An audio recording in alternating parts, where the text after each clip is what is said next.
Let me say this. Lawrence, look at me. Lawrence Hive. If Lawrence is about to play Issa for Condola,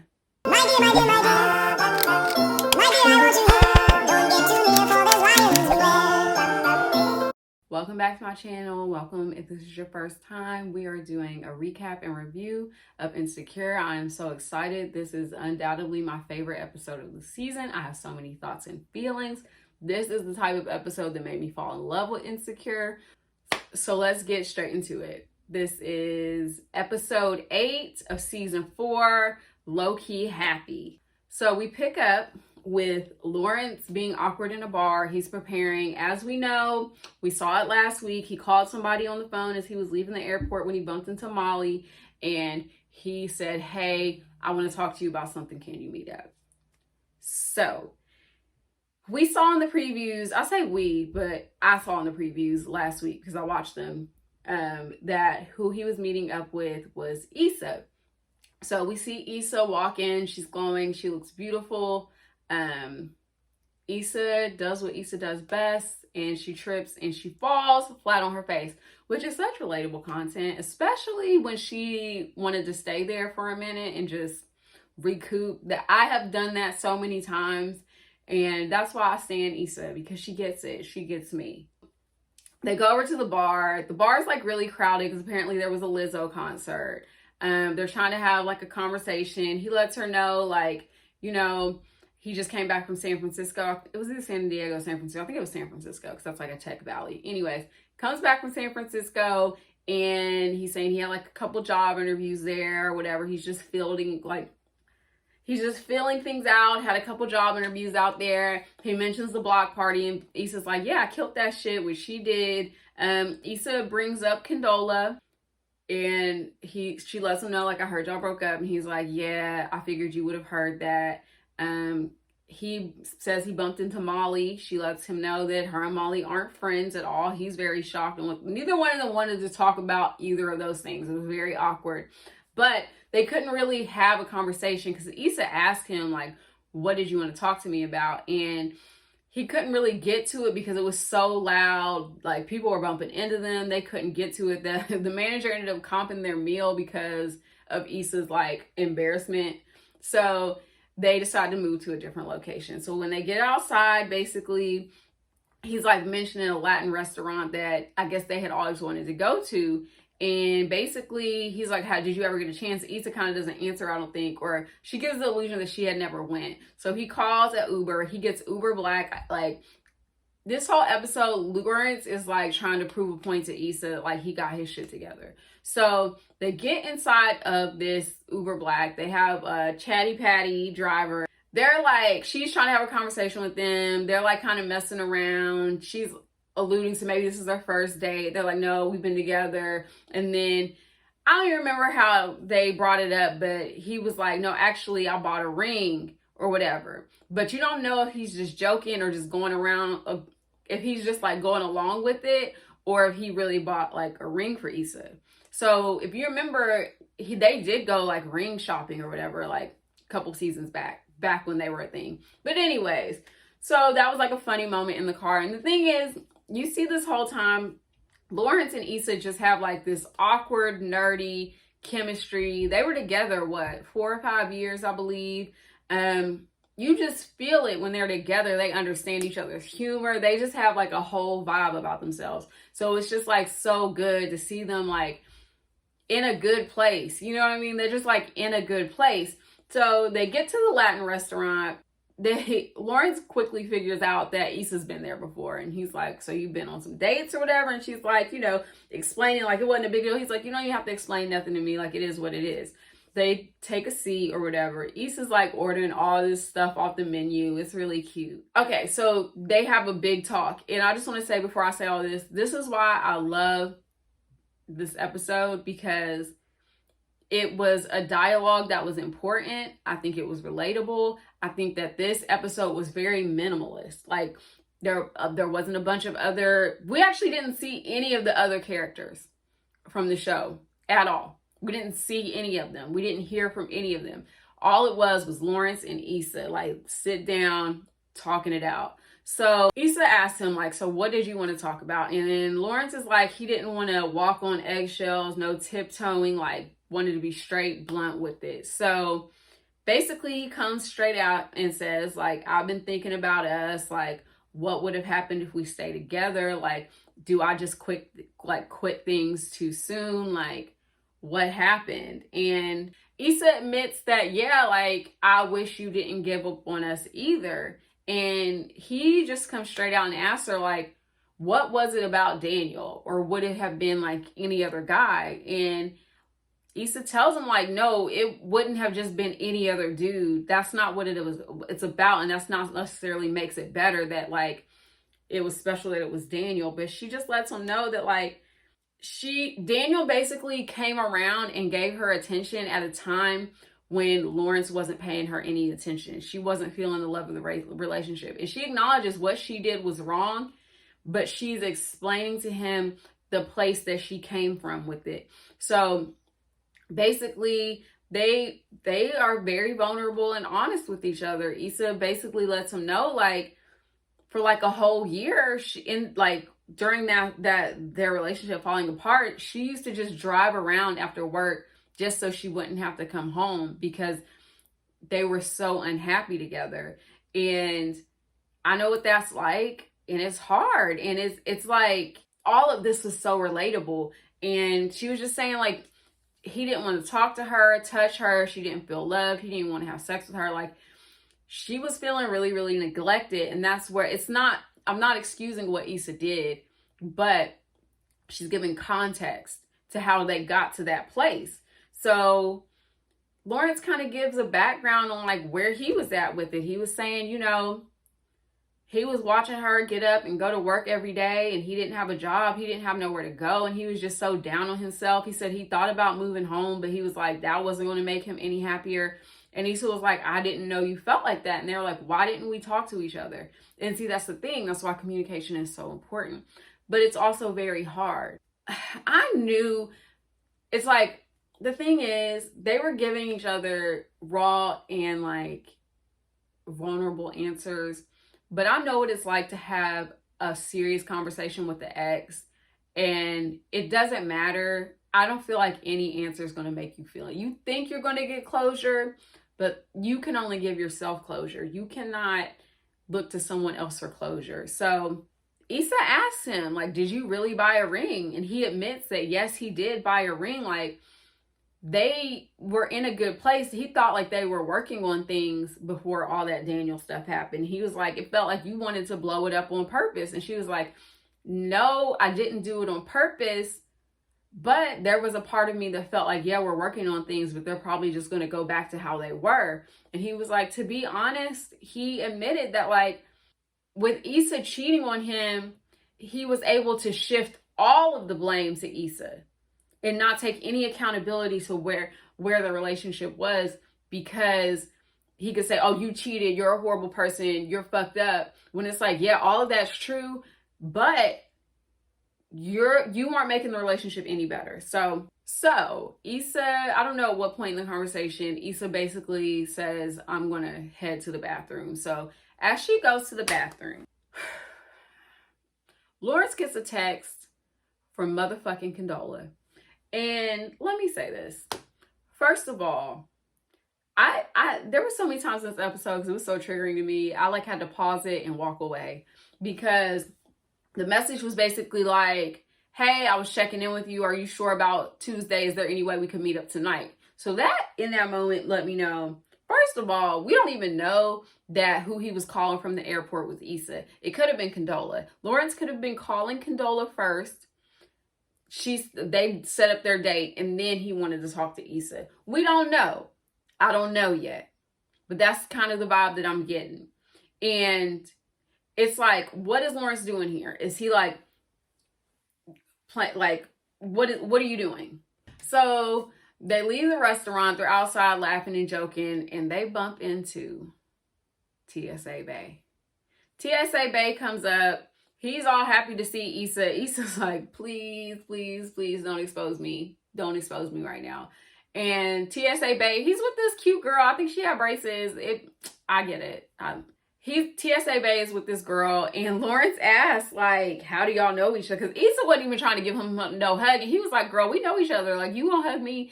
And TSA Bay, Lawrence asked TSA Bay, like, how y'all know each other? And he was like, oh, we get it. We used to get it in. What? Like, aren't you on a date? Like, what? Who are you with? Like, he basically mentions, like, they got to go to this art walk that's, like, down the street. So Lawrence is, like, clowning Issa about it or whatever. She obviously was, like, cringing. But anyways, she asked Lawrence, like, you know, we haven't been to art walk in a long time. Do you want to go? And he's like, so I'll catch you later, blah, blah, blah, and walks away. In that moment, I got so... But he was faking. He was just joking. But in her face, she was like disappointed. She thought they was about to continue the date. And he was just joking. They end up going to this art walk. And it was really beautiful. Also, this episode was like so beautifully shot. The whole thing, it was just so beautiful. And it was actually directed by the actress that plays Kelly, Natasha Rothwell. And so I think that should be noted. Because this is definitely one of my favorite episodes as far as like aesthetic, the writing, everything. Anyway, so they're at art walk and they're looking at a picture and like, not a picture, they're looking at art, and Issa starts talking about happiness and how it's like abstract, and she starts talking about how like she's realizing that it's not something you can chase. It's like happiness is something you have to create for yourself, and she feels like that's what she's doing for herself. She's not looking for happiness in anything else or anyone else. She's creating her own happiness. And Lawrence like sees her glow. He's like, I like to see you like this. Like, I'm happy to see you like this. And in that conversation, they're also like, oh, wait. Forgot to mention. As they were walking out of the restaurant, before they even saw TSA Bay, Condola called Lawrence. And Issa saw it. And she asked him, do you need to take that? And he was like, no, I don't need to take it. And my thing is like, look, why is Condola silk pressed to meet up with Lawrence? What is going on? Okay? What is going on? Where was all this energy when she could have been approving flyers and helping out with the fucking, she could have been helping with the block party. Where was all that energy? So anyway, sorry. It's just so much. So she asked, they're talking about happiness or whatever, and they have like this conversation. And he says that, you know, he feels like he's in a happy place as well. So they wrap up the night. He buys some art, which I don't know what is going to come to play with the art, because they kept alluding to the art, but they never showed what the piece of art it was. It was wrapped up when we saw it. So they agree to take a lift together, because apparently Lawrence lives down the street from Issa, like right around the corner. So they're riding in the car. Issa's laughing and joking. They get to his place first, and she's laughing about like an air mattress. He's like, no, you need to come inside and you need to see how I live, that I'm not sleeping on no couch. Like, I have upgraded. So he tells the lift to just wait outside. So Issa comes in. We see the couch, you know. I mean, it was nice, but it was nice though. It was nice. And basically they're having like a little banter. Issa asks if she can go to the bathroom. So when Issa goes to the bathroom, Lawrence goes outside and calls Condola and is like, yeah, we can meet up. I'm wrapping up here or whatever. He's like, I gotta wrap this up. So he comes back in the house and Issa's standing right there. And she obviously heard him and obviously knew who he was talking to. So he's like, da, da, da. And she's like, no. You don't got to explain nothing. It's cool. Issa, she ain't have no attitude or nothing, but she was like, it's all good. Like, don't worry about it. Like, it's all good. So as she's walking out, she turns around. She's like, but what if I don't want to leave? What if I don't want to leave? What if I want to stay? So Issa stayed. And they ended up obviously having sex. Like, I knew they was probably going to have sex from like last week. But especially when Issa went to the bathroom. I knew when she went to the bathroom, they're about to have sex. So they wake up the next morning. They're both glowing and beautiful. And Issa, he's like, you want to ride or whatever? And she's like, no, I can just walk. So I'm obviously messy. I obviously have a problem and I'm uninvolved. Because what I wanted was for like Condola to be outside and see Issa leave. That's what I wanted. I wanted her to be outside. And she wasn't. So Issa walks to her home, and that's the end of the episode. So let's unpack a lot of the things. First of all, let me give y'all my prediction and my thoughts, and I can be completely off base, but something's afoot with Condola and Lawrence. Because first of all, when he said, "Oh, I'm just wrapping up here," did Condola know that he was meeting up with Issa? Was he like, from the last time we saw them have a conversation, she was asking him if he still had feelings with Issa. Was he like, "Oh, let me go talk to Issa so I can get some closure and I can just close that part of my life"? What is going on? Because so many times in the night, it felt like he was kind of giving that vibe of like rekindling things. But I always was like, another shoe is about to drop in this. Like, it's going too well. And Condola was just too pressed all night long. Too pressed. Like, something's afoot. Like, part of me felt like a lot of the conversation was okay, how do I word this? It hit me when he was adamant about Issa coming in to see how he was living, that there was a large part of his ego that wanted to show Issa that he was doing good.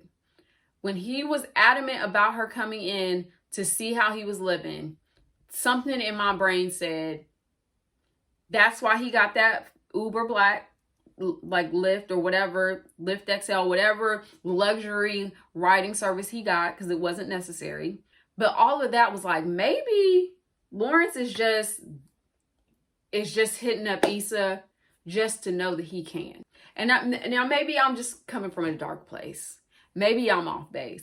But there's a small part of me that's like, maybe Lawrence just wants this kind of closure to know that if he wanted Issa, he could have her. I hope that's not what it is, but that's what it feels like. That's what it feels like to me. So I don't know if he's just got all his balls up in the air and he's just trying to see what feels better to him. I don't know. I understand why Issa slept with Lawrence. I understand it. I don't think it was the best thing to do, especially because the thing about it is, she now has Lawrence has the big picture. Lawrence has the big picture. He knows what's going on with him, and he knows what his intentions are with him and Condola, and he knows what his intentions are with Issa. All Issa can see is him coming with this new energy all out in pretty much nowhere. But Condola's not completely out of the picture, because Condola called him while they were together. And then she didn't even know about Condola texting, but she called while they were together. And then he called her back, but had to go outside. See, that's the thing. People do sneaky stuff like that, and it puts 20 on 10, because if he would just called her from the living room, it might not have looked so suspicious. But you called from outside. So it's like something's afoot. Something's not right. Something's not right. But I'm very excited for the next episode. So the next episode, we see Molly and Issa are meeting up. It's interesting because the energy they gave off with Molly was still really like aggressive, and Issa's was more like wanting to have a sit down and talk. So I don't know how it's going to go. Now, if I was writing this, which I'm not a writer like that, but if I was writing this, what I would love to see is Molly gonna have to come to Issa's defense and cuss Condola the fuck out. Cuss Condola out.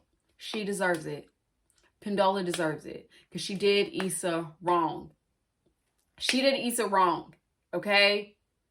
And Molly could get her little told you so in with Issa, like, I told you not to mess with her. I told you she wasn't about nothing. And that, to me, I would love it. I would love it. It could bring them back together. It could say, you know what? We've had our problems, but I got your back. I will fucking cuss Condola out. I will cuss Condola out.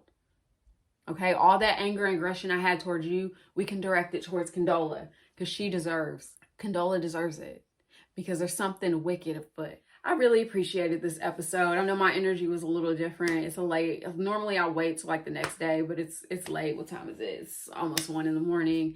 And this episode really just had me up. Like, this episode really just I loved it. I loved it. I loved it so much. I loved it. I loved this episode. Tell me your thoughts. Tell me your opinions. Am I just a hater per usual? Why can't I just enjoy Black love? Why am I taking it and turning it into something completely different? Let me know in the comments. Like the video, subscribe to my channel.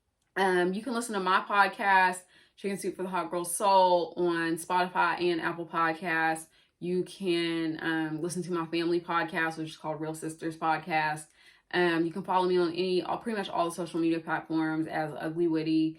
And yeah, tell me your thoughts. Give me your theories. Where do you think this is going? Do you think Lawrence has good intentions, or do you think that he's just trying to feed his ego?